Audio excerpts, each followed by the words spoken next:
Yo soy Blanca. Yo soy Roberto. Y este es el making of de Fetch y estamos metidos en el coche, parados, así que se va a oír mucho tráfico. Volvíamos de ver una película de terror y estábamos aparcados en el mismo coche en el que de hecho estamos ahora. Estuvimos hablando un montón de tiempo sobre el cine, sobre el género de terror que nos encanta a los dos. Y entonces acabamos, como se encendió esa bombilla de lo chulo que sería ver una historia típica de terror en una casa vacía en la que empiezan a pasar cosas extrañas, pero protagonizado por un perro. Al principio lo veíamos como algo imposible de hacer nosotros, pero fue Blanca la que, pensando en su propia perra, en Luna, dijo que quizás sí que podíamos, que por qué no intentarlo, porque Blanca conoce perfectamente a Luna, llevan toda la vida juntas, tienen una relación súper cercana, son hermanas de distinta especie. Entonces ella sabía perfectamente cómo llevar a Luna de un lado para otro, aunque Luna no sea muy obediente. Blanca tenía confianza en que pudiéramos hacerlo y gracias a eso nos metimos en este proyecto. Pues el primer plano es de hecho mi favorito y lo llamábamos el plano Breaking Bad porque es un tipo de plano que suelen hacer mucho en la serie. Decíamos que lo ideal sería empezar así el corto, pero ni siquiera nos planteábamos que pudiéramos ser capaces de hacerlo. Pero al final lo que hicimos fue subir al perro, a Luna, a la encimera de la cocina, poner 2 pilas de libros a modo de columnas, poner una bandeja del horno de cristal, llenarla de agua y ahí tirarle trocitos de su comida favorita a Luna. Y ella simplemente lo que hacía era sacar esa comida y comérsela, ni siquiera en realidad estaba bebiendo. ¡Qué rico, Luna!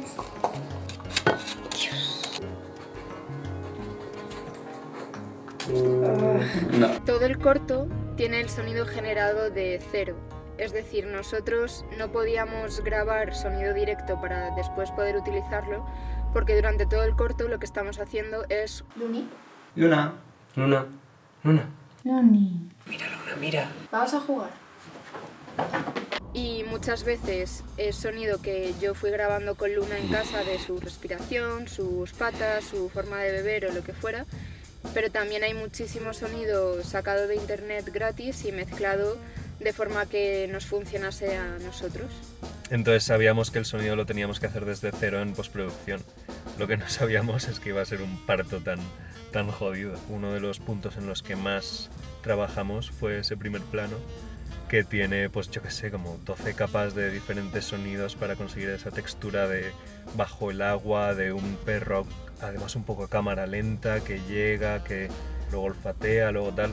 O sea, hay un montón de curro ahí, pero estamos muy orgullosos con cómo quedó. Sí, y a mí me han dicho muchas veces que si lo que hicimos fue meter una GoPro en el cuenco de Luna, y no, es todo, desde el primer plano hasta el último es todo falso y a mí eso me gusta muchísimo.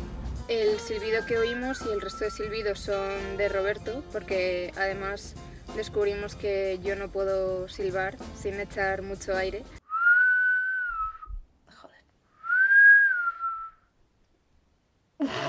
Este plano yo siempre había pensado que debería ser más corto, era Blanca la que insistía en que había que dejarlo tanto tiempo, y me sentí más o menos así hasta que una amiga mía me dijo que ese plano fue el punto exacto en el que dejó de ver el corto porque se estaba temiendo que fuera a pasar cualquier cosa con el mono y dijo no, hasta aquí hemos llegado, lo quito. Los travelings todos, los que están a ras de suelo, los hacíamos colocando libros encima de alguna alfombrilla o algo así y la cámara encima de ellos para así poder arrastrar la cámara por el suelo, porque al final todo tiene que estar a escala perro.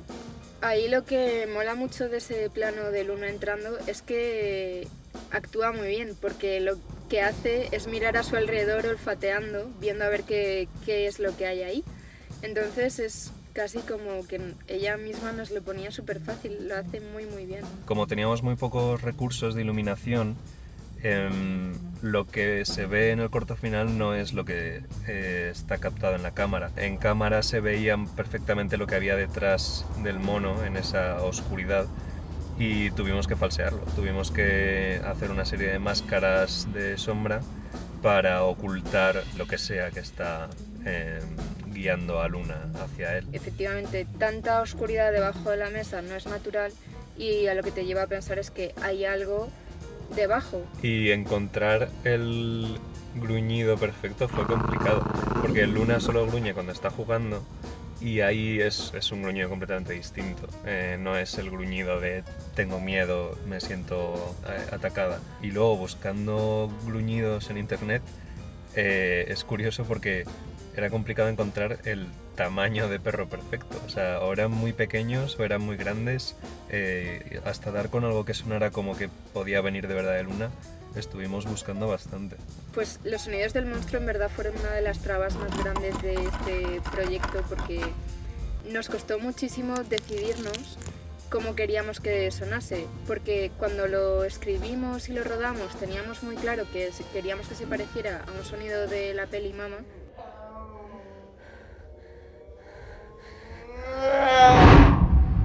Pero luego no nos funcionaba nada y tuvimos que crearlo y buscarnos un montón de referencias que nos encajase con lo que queríamos y al final lo que hicimos fue unas uñas arañando el suelo y luego la voz de Roberto distorsionada. Éramos 3 personas y Luna, y mucho del corto es más bien una coreografía entre esas 3 personas para conseguir que el perro haga lo que necesitamos en relación con la cámara. Aquí lo que está sucediendo es que estoy yo detrás de la columna y simultáneamente cierro la puerta y dejo caer una pelota, porque en realidad cerrar la puerta le daba completamente igual a Luna, no se giraba en absoluto por eso. Dejar caer la pelota es algo que le pone alerta automáticamente de que es hora de jugar. Los pasos que se escuchan por el techo son una referencia en parte a Los Simpson, que si has visto la serie sabrás perfectamente a qué nos referimos.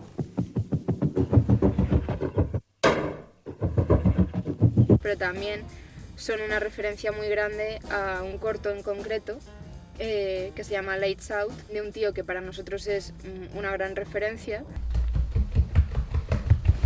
El plano en el que Luna se gira después de escuchar los pasos era una coreografía muy complicada. Blanca y yo estamos a ambos lados de la habitación lanzándonos una pelota por encima de Luna para conseguir que ella se gire. Este plano es Luna yendo en realidad a comer melón y creo que trocitos de jamón de York que estaban escondidos debajo del mono, y entonces Luna no es que esté yendo a ver qué pasa con el mono que se acaba de caer ahí, sino que está yendo a comer. A ver, en este plano tenemos la mano de Roberto, que se la maquillé yo, que no tengo ni idea de maquillaje, así que pues hicimos lo que pudimos. Lleva unas uñas postizas, las más cutres que te puedas imaginar. Hay un par de tomas que tuvimos que repetir porque alguna de las uñas se me caía directamente. O sea, era tan malo el pegamento que venía la mano amenazadora hacia Luna y de pronto ¡pop!, se cae una puta uña. Creo que incluso hay alguna pegada con celo o algo así. Es verdad. O sea, es catastrófico. Es verdad. Tendríamos que haber contratado a Rosalía para ese plano. Luego, además, el plano pasa de ser horizontal a ser un plano holandés, que nos costó muchísimo hacerlo, de nuevo, porque no tenemos recursos, y además porque la cámara en realidad donde está metida es por un hueco de una librería, porque estamos grabando en mi casa y no es un set de rodaje, entonces no podemos hacer lo que queramos con ella y teníamos que apañarnos con cómo están los muebles y la disposición de la casa. El efecto de sonido en realidad son ramas secas partiéndose. Probamos versiones sin sonido, con sonido justo al final, con un montón de sonidos diferentes al final, porque al final el corto acaba con un susto, pero no es un susto propiamente de que algo salte a la pantalla, sino no es que gires la cabeza y te encuentres una araña justo encima de ti, sino que esa cosa que no tienes muy claro si es una pelusa o qué es, de pronto te das cuenta de que es una araña gigante que tienes en la mano, ¿no? Jeroni fue nuestro director de fotografía y cámara y además fue el que hizo el color grading, que básicamente nos fuimos a su casa y fuimos detalle a detalle, plano por plano, viendo cómo queríamos que luciese el corto. Teníamos la iluminación que teníamos, flexos y el sol hasta que se pusiera. Jeroni lo hizo teniendo bien claro hasta qué punto podía llevar el color grading a zonas comunes y hacer que todo fluyera como una única como una única secuencia.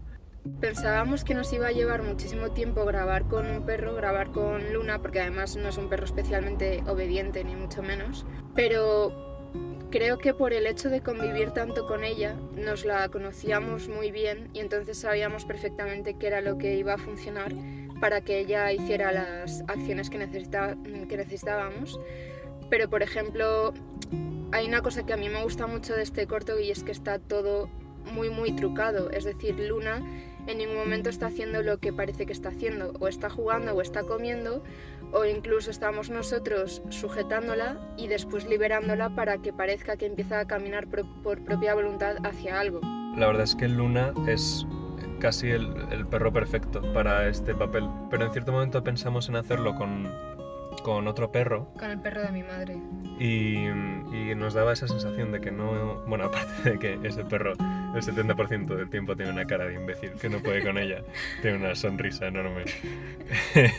pero cuando no tiene esa sonrisa, impone. Te da la sensación de que podría defenderse y de que es mucho más digno que un perro como Luna, que es paticorto y... no sé, y vulnerable, básicamente. Claro, pero sin ser un chihuahua.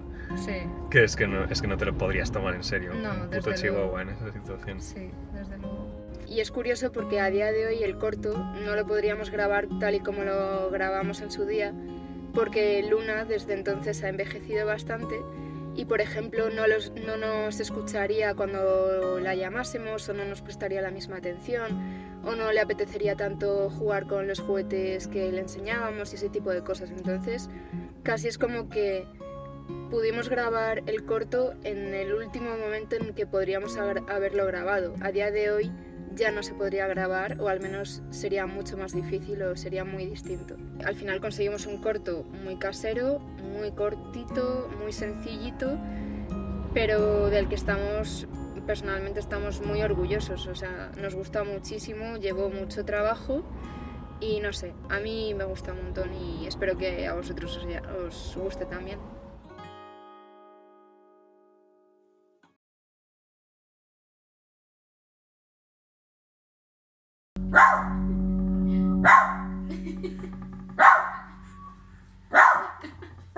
Eres tú.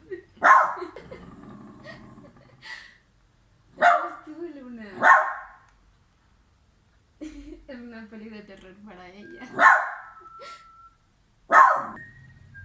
Que se levante. Que no se ha caído al suelo, no es suelo, de verdad.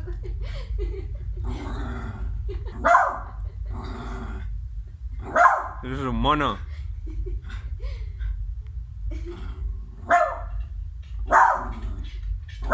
Que eres tú, no reconoces tus pasos. Eres tú.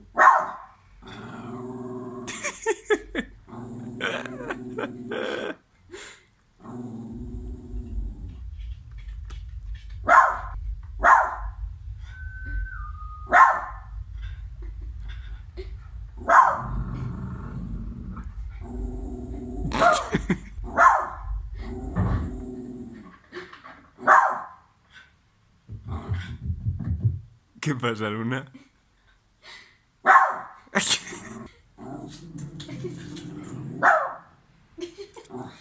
Se acabó. Era tu corto, Luna. Era tu corto.